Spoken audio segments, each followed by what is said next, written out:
I, 33, male, have been married to my wife, 30, female, for 5 years, and we don't have any kids, nor do we plan on having any. My wife's sister, my sister-in-law, 28, female, got married 2 years ago to her now husband, 29, male, and is currently 5 months pregnant. About 2 weeks back, my wife and I threw a party to celebrate our 5th wedding anniversary. We made a big deal out of it and invited our families and a lot of our friends. My wife and my sister-in-law have a lot of common friends since they used to be cheerleaders at school, and their squad has stayed friends ever since. 4 out of these 10 women are married now, including my wife, and I've attended all their weddings, so I know these people and their husbands too. So it's my wife and I, Lily and Pat, Maria, Frank, and Susan and Jake, using fake names for the sake of convenience. I'm on good terms with the other 3 husbands as well, since we often do get to meet whenever our wives want to catch up. The only husband who's never bothered to make an effort to join us or build a friendship with us is our sister-in-law's husband, but we're okay with that. Now, out of these couples, only 2 attended our parties since one of my wife's friends, Susan, was sick at the time. Now, at the party, something really crazy happened, which has led to an insane amount of drama since then. I still don't understand why anyone would pull something like that on purpose. Towards the end, I'd taken the karaoke mic to thank everyone for attending and give a little speech that I'd prepared, but my sister-in-law grabbed the mic and made an unnecessary and crass joke. I still don't know what the purpose of that prank was, but I'll say that it definitely has backfired on her. She grabbed the mic and announced to our entire family and friends that the baby she was pregnant with was actually mine, followed by psychotic laughter from her end and pin-drop silence from everyone else.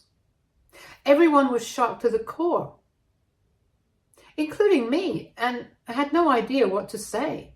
My sister-in-law just kept laughing like an idiot, and I froze in my place because all eyes were suddenly on me. Before my wife or I could even do anything, my sister-in-law's husband stood up and marched right to where the mic was. He was red in the face, and I could tell that he was about to say much worse things. So I tried to hide the mic, but there was no use since he didn't even reach for the mic and just began talking very loudly. Looking right at my sister-in-law, he told her that he'd slept with her married friends as well, so she had nothing on him. People heard that, and there were a lot of gasps. By then, I'd come back to my senses and was trying to force her husband back to his seat before he said anything even more scandalous, but he refused to budge and continued to speak. He took the names of the women he'd slept with, and unfortunately, they were the 3 married women from my wife and sister-in-law's friends' circle, Lily, Maria, and Susan. 2 of them were attending, and as soon as my sister-in-law's husband confessed that he'd slept with them, things turned ugly immediately. Lily and Pat got into a nasty screaming fight right there, and Frank just left without a word while Maria just sobbed in her seat. I couldn't understand what to do, and neither did my wife know, so she tried to comfort her crying friend, even though now she knew she'd been cheating with her own brother-in-law. Luckily, like I said, the 3rd couple wasn't in attendance that day, so we didn't have to deal with their drama as well. I continued trying to get my sister-in-law's husband out of her face because he was all up in her personal space, pointing a finger at her and calling her all sorts of names while she tried to argue. But she had tears in her eyes and just kept insisting that what she'd said was a joke and she didn't mean anything by it. Eventually, we were able to send everyone home after an hour or so because things had spiraled out of control. Pat had even smashed a glass to the ground in a fit of anger, and that's when we realized that we had to ask everyone to leave for our own peace of mind. Good hosts be damned. We didn't want a lawsuit on our hands in case something went wrong in our own backyard. My in-laws had taken my sister-in-law home with them while her husband headed over to their own house for himself. After they'd left, my wife told me that she'd never expected her friends to turn out to be cheaters. I tried to dismiss it by saying that her brother-in-law might be lying, but she told me that she doubted that, given their reactions. She'd overheard bits and pieces of Pat and Lily's explosive fight and concluded that her husband had probably already been suspicious of her, and this had just confirmed his doubts. He kept saying that he knew it, so it was undeniably true, at least in Lily's case. She definitely slept with my sister-in-law's husband. We weren't sure about whether Maria had or not, but honestly, if she hadn't cheated, then she would have chased after her husband to tell him that and win him back somehow, which she didn't do and instead broke down in her seat. So it doesn't seem likely that my brother-in-law was lying. I was just disgusted that someone would even do something of the sort. Sleeping exclusively with your wife's married friends is literally the trashiest thing I can imagine, and I couldn't believe that this guy had done it not twice but 3 whole times, and with 3 different women. It was like he was trying to break some record or something. A day or 2 after this fiasco, my wife and I received a call from Jake, Susan's husband. She'd been accused of cheating as well, so he was calling us to confirm if that had actually been said. My wife didn't want to say anything, so she handed the phone over to me and I confirmed it for him. I told him that we weren't really sure what had happened, but yes, my sister-in-law's husband had definitely taken Susan's name while listing the women he'd slept with. Jake thanked me and disconnected. I had no idea what was to come, and I was just being honest. A few days back, my sister-in-law called my wife and put her on blast for telling Jake what her husband had said. Apparently, they were already dealing with 2 lawsuits from Pat and Frank, who had decided to sue her husband for having an affair with their wives. We can do that in the state we live in, but that thought hadn't even crossed my mind. And now even Jake had joined them, so my sister-in-law and her husband were facing 3 lawsuits. The reason I'm saying my sister-in-law and her husband as a couple and not just her husband by himself is because despite everything that's been said and done, they've still chosen to stay together. It's beyond me why she would do such a thing. Even being pregnant is not a good enough reason to stay married to this sorry excuse of a man. But I wasn't going to say anything to her about what she should and shouldn't do. If she wants to stay with a cheater, then that's her call and she's free to do as she pleases. She doesn't have the right to tell us what to do, though. So when she was yelling at my wife for telling Jake the truth, I decided to take the phone from her and told my sister-in-law to watch her tone, to which she warned us to watch our backs, because now we'll be the ones paying for their lawyer, since we're the ones who messed up. I don't see any reason as to why we should pay for anything at all, let alone a lawyer. Her husband cheated with her friends. I don't understand how my wife and I are even involved in this except for the part where this all went down at our party. She was blaming us for telling Jake something that her husband had said, but her husband somehow had no fault, even though he's the one who cheated and the one who bragged about it in front of a bunch of our guests. Now, obviously, my wife and I weren't going to pay for a thing. But then yesterday, my in-laws called me up and told me that I owe them this, since I definitely meddled and told Jake what had been said at the party. First of all, I didn't meddle. Jake already knew what had been said, and he was calling us only to confirm it. If I hadn't told him, somebody else might have, and the outcome would have remained the same. Secondly, I don't understand why my wife and I are being dragged into this mess time and again on purpose. We didn't create this mess. And neither did we tell Jake, Pat, or Frank to sue my sister-in-law's husband. I told my in-laws that I owe their daughter nothing, and if they'd raised their youngest even half as well as their eldest, then maybe they wouldn't be asking me to pay for their lawyer today. I hung up after that, and my wife and I just don't want any more trouble. I really don't understand why we're being targeted here by the family, especially when we didn't even do anything except speak the truth. AITA for confirming that what my friend had heard about his wife was true. Update 1. Hello everyone. Thank you so much to the people who took the time to respond to my original post. My wife and I are really grateful for all the support. It's been 3 days since we posted, and we have blocked my sister-in-law and her husband because they keep bothering us. I don't know what they want us to do. We're obviously not paying for the lawyer or whatever else it is that they want the money for. They dug this grave for themselves, and now they have to lie in it. We want no part in this, and I think we've made it sufficiently clear. My wife and her single friends have also unfollowed and removed Lily, Maria, and Susan from all their socials because it's hard to look at them the same way now that everyone knows that they're cheaters. It's just disgusting that they've been cheating on their husbands with their friends, my sister-in-law's husband, and had even successfully hidden it for so long. My sister-in-law is no angel either, since she's the one who started it all with her stupid little prank. I've tried to understand why she'd do such a thing, or why either of them would say the things they said at the party, and have failed to understand their motive behind it. I think they're just attention seekers, and they were doing just that at the party, seeking attention. My sister-in-law and I have never been close, and nor have I been particularly good friends with her husband, so I don't feel sorry for them either. My wife had been kind of upset because she'd had to cut off her sister and several friends after the fiasco at the party, but she knew that it was the right thing to do. I just hope she feels better soon and we don't have to hear from these people again. Update 2. Okay, so I spoke to my father a couple of hours back, and I finally learned a couple of things that have helped me make sense of what happened at our party. My sister-in-law went back to her husband the night of the party itself, even though my in-laws wanted her to stay and file for divorce the next day, because obviously who would want to let their daughter stay married to a serial cheater? But instead, she went back home, and as we all now know, they patched up. It didn't make sense to me back then, but now it all figures. Today, my sister-in-law approached my father-in-law for help to find a good lawyer and to pay for him.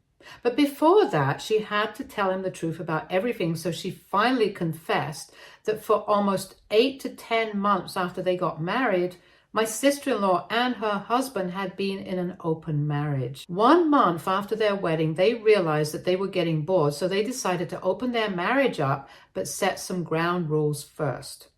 They were allowed to go out with whoever they wanted to, but friends and family of the other individual were off limits. Her husband had stayed true to the latter and tried anything funny with my wife, probably because he knew that she wouldn't fall for it anyway, but he flouted the rule about friends and didn't tell his wife about it. Neither did her friends ever mention it either, and life went on. Then, after 10 months, they decided that they were done fooling around and having fun with other people, and that it was time to get serious about each other. So they stopped hooking up with people outside of their marriage and decided to start trying for a baby, and were successful after a while. A few days before our anniversary party, my sister-in-law found out that her husband had hooked up with Lily behind her back and had broken one of the rules of their open marriage arrangement.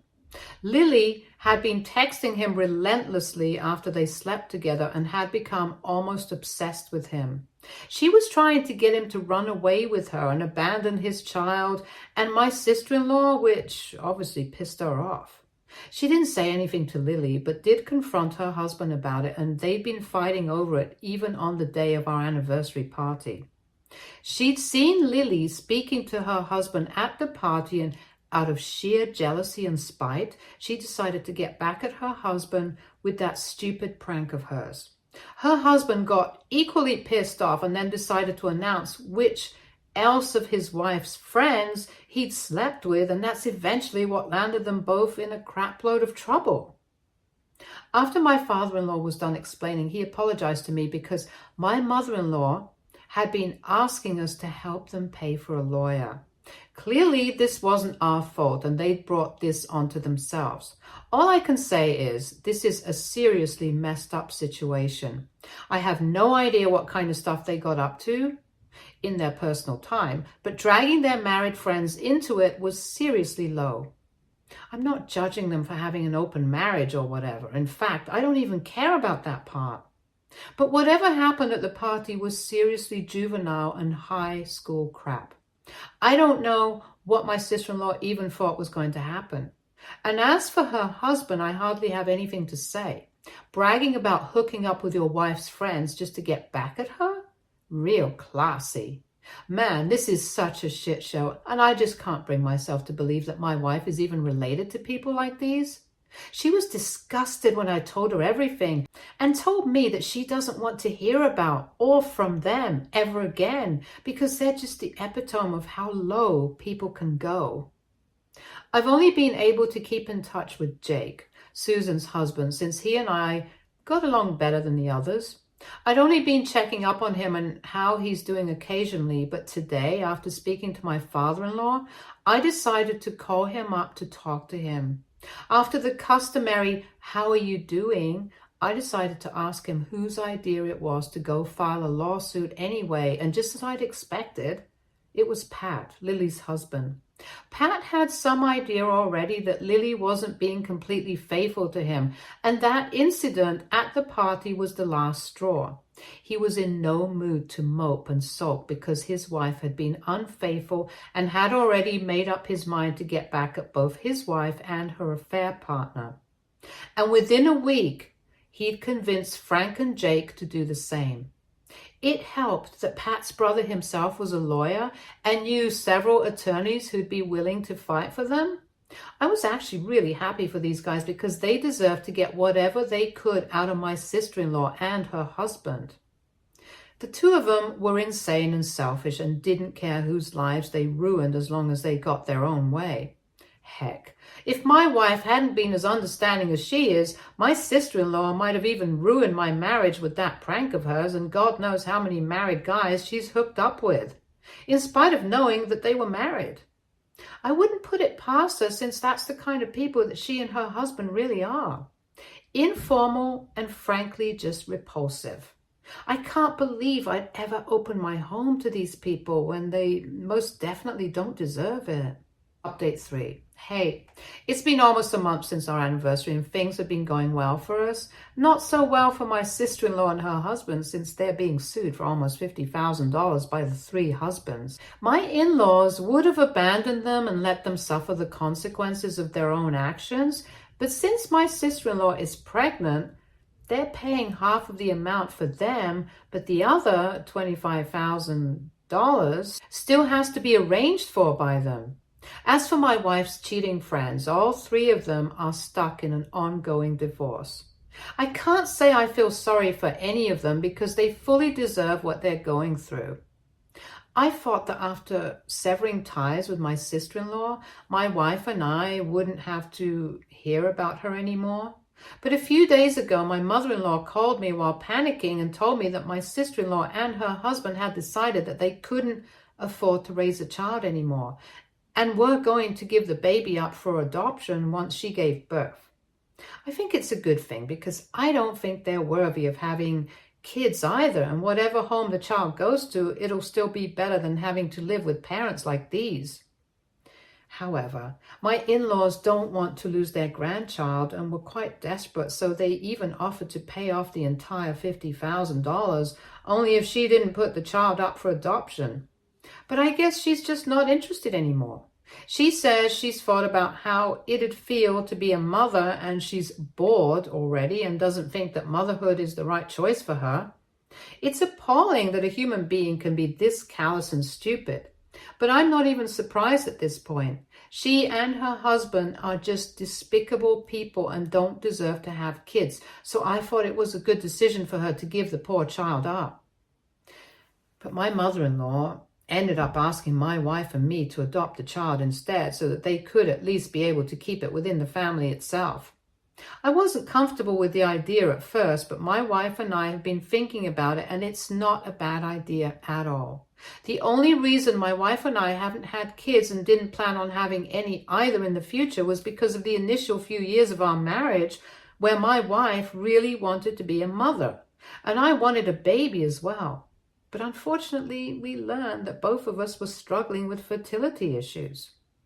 It caused us a lot of pain at the time, so we decided not to speak or even think of kids after that experience, and that's the way it's been ever since. I won't lie, I have often thought about how different things would have been had we actually had a child of our own, and I used to feel really hollow whenever I'd see my coworkers and friends playing with their kids or hear them talking about their kids' milestones because I'd probably never get to experience that myself. And I guess my wife would feel the same way as well. We've discussed it at length, and we really do think it's not that bad of an idea, since my wife and I still don't think it's too late for us to have the kids and the life that we'd always envisioned for ourselves. I think I'm probably going to say yes and contact the lawyer soon to arrange for the legal paperwork. Update 4. It's been a couple of months since my last update, and I've been very, very busy for the past 8 months or so, because now my wife and I have a little baby boy to take care of. We went through with the adoption, and while my sister-in-law and her husband resisted at first, when she learned that we were the couple willing to adopt her baby, my in-laws were very blunt with her and told her that she'd ruined her own life, but they weren't going to let her ruin her own kid's life as well. It took a bit of convincing, but my in-laws were able to wear them down, and they finally agreed to let us adopt their son a week before the due date. We're done with all the legal formalities now, fortunately, and my wife and I have even switched to working from home so that we can spend as much time as we can with our little bundle of joy. It's really strange, because while my brain knows he's not biologically ours, my heart says that he is. He's the son who was always meant to be mine, and my wife feels the same way. He even looks a lot like my wife, but that's not surprising at all, since he is, after all, her sister's son. So the genes will definitely start showing eventually. And their family definitely has some really strong genes, because even my wife bears an uncanny resemblance to her dad. I'm going off topic now, but I can't help it. I just love my son so damn much. In a way, I'm now really glad that that whole fiasco took place at our anniversary party, because otherwise, I might never have been able to have my son with me. The husbands are all successfully divorced now and have walked away with a crap load of money from both their divorce settlements and also their claim from the lawsuits against my sister-in-law's husband. Good for them. They deserve this. I've only kept in touch with Jake, but I wish nothing but the best for the other 2 guys as well. They've all gone through hell, and I just count myself really lucky that I have a loving and loyal wife, and now a wonderful little baby boy as well. So really, what else does a man need? I'm content with the life I have now, and I truly do feel blessed. Stay tuned for more stories from our girl relationships.